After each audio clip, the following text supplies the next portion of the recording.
This video is on composite transformations, and it's how to actually apply the rules to create a composite transformation by doing the different transformations in order of what they say. This will also be explaining how to write a single transformation rule based off of everything that we've done, so that if we have just that one rule, we could do all of them without having to do every single transformation. The first thing you want to do is write out the rules for each of the transformations it's asking if it's not already written. The first rule we have, it says rotate the figure 180 degrees. If you remember rotations, 180 does not matter if it's clockwise or counterclockwise, so we can actually just keep it as 180 degrees. The rule for that is xy maps to negative x, negative y, because it's just negating the x and y values. The second transformation we're asked to do is to reflect the figure over the x-axis. Over the x-axis is where you negate the y values. So if you know your rules, this is very simple. So negate the y value, so it will be x negative y. And the third transformation is asking us to translate the figure according to xy maps to x plus 6, y minus 1. This is a translation, so you're actually moving it up, down, left, and right. This is x plus 6, which is actually a right 6, and then y minus 1, which is actually a down 1. So we can check to make sure that that happens.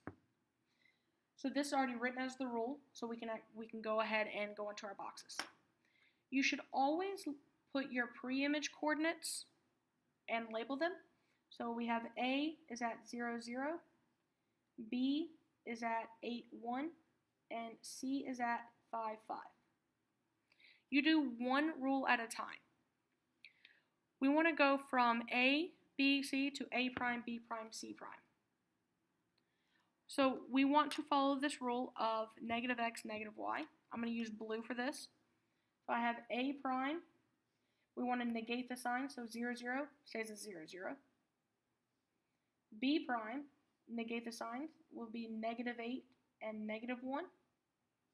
And then C prime will be negative 5, negative 5. That's your first transformation. Now we will not go back to our pre-image, so we can actually cover those up because we don't want to do those again. We want to then go to the green, which was that reflect, follow this rule. So we're going to have A double prime.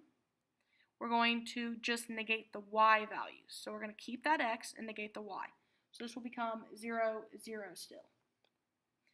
B double prime, you're going to keep the x, but you're going to negate the y value. So we have a negative 8, then we have a positive 1.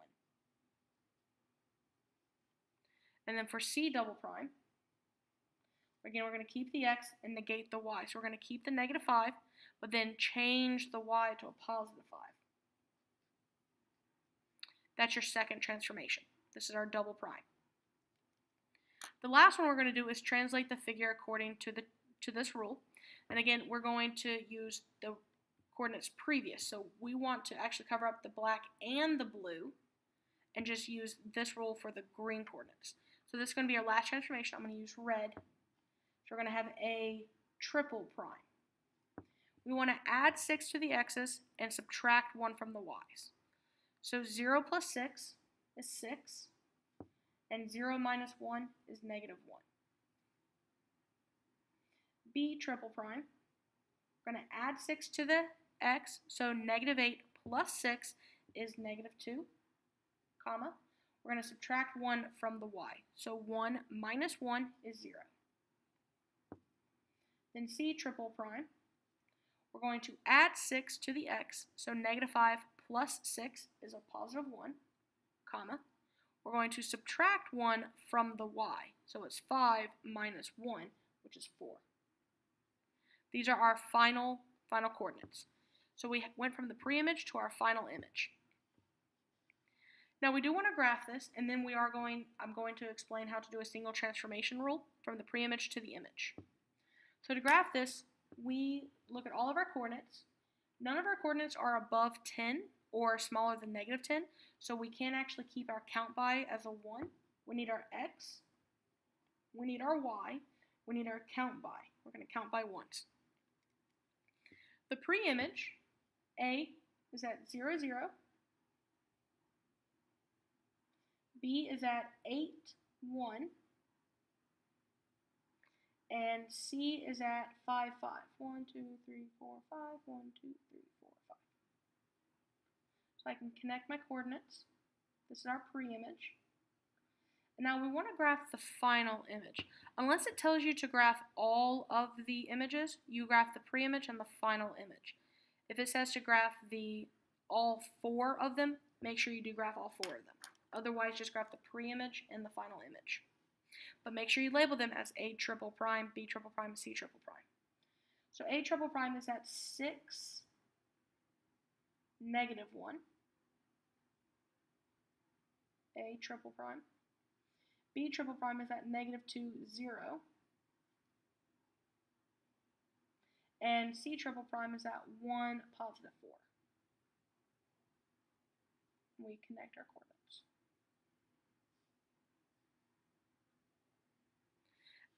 That is our graph of our pre-image and our image, final image. Now the last thing we want to do is to make sure we can do a single transformation rule from our pre-image to our image. What that means is that we're going to take all 3 of these rules and create a new mapping rule.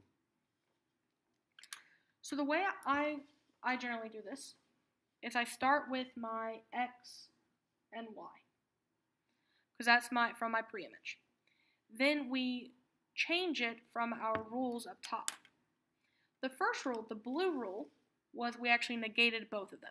So what I'm going to do is put a negative on both of these in blue. The next rule asks us to negate just the Y values. So anytime, if I already have something on the letter, I have to put parentheses around it before I can do anything else. So it said negate the Y, so I have my parentheses around my Y because that's what I need to focus on. Then I have to put a negative on the outside of that as well. Then our last rule was to add 6 to the X and subtract 1 from the Y's. Now since we're going to put it on both the letters, the X has something on it already. The X has something on it already, so I'm going to put parentheses around it, and then I'm going to put plus 6. Now on the Y's, I'm actually going to put parentheses around all of that, because that's all attached to the Y. Then I'm going to put minus 1 at the back. I've gone through all 3 of my rules, and so all I want to do now is just to simplify this to write a final rule. So I have my X, Y maps to parentheses. The parentheses here, nothing is attached to the parentheses except for that plus 6, so that's fine. That means I do not have to distribute. I keep a negative X, then I just put plus 6, because this will stay as negative, because that's really a 1 times a negative X. So I have negative X, and then plus 6, comma. Now, parentheses, and I have parentheses inside of it. So I have this negative attached to this parentheses, so I need to distribute to this Y, to the negative Y, becomes a positive Y. And then this minus 1 is on the outside.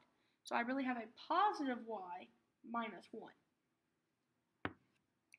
And now what I want to do is to check to see if this rule works. If I take my pre-image, I should be able to plug in my X and my Y and get out my final image coordinate. So I'll plug in 0 for the X. Negative 0 plus 6 is 6. I have 6 right here for the X. And then 0 for the Y, I have Y minus 1. So the 0 minus 1 is negative 1. And that's what we have. Do the same thing for B. 8. Negative 8 plus 6 is a negative 2. And that's what we have here. Plug in the 1. 1 minus 1 is 0, which is what we have. So far, so good. Then C. Plug in 5. Negative 5 plus 6 is a positive 1. Positive 1. Plug in the Y. 5 minus 1 is 4, and that's what we have, 4. That means that this rule is a composite rule for all of these. So if I were just given this rule, this rule right here, I could have done from the pre-image all the way to our final image without having to do the blue and the green. The reason we want to do that, to know that, is so that we can actually check to make sure that that worked. That's how you write a single transformation rule from the pre-image to the final image.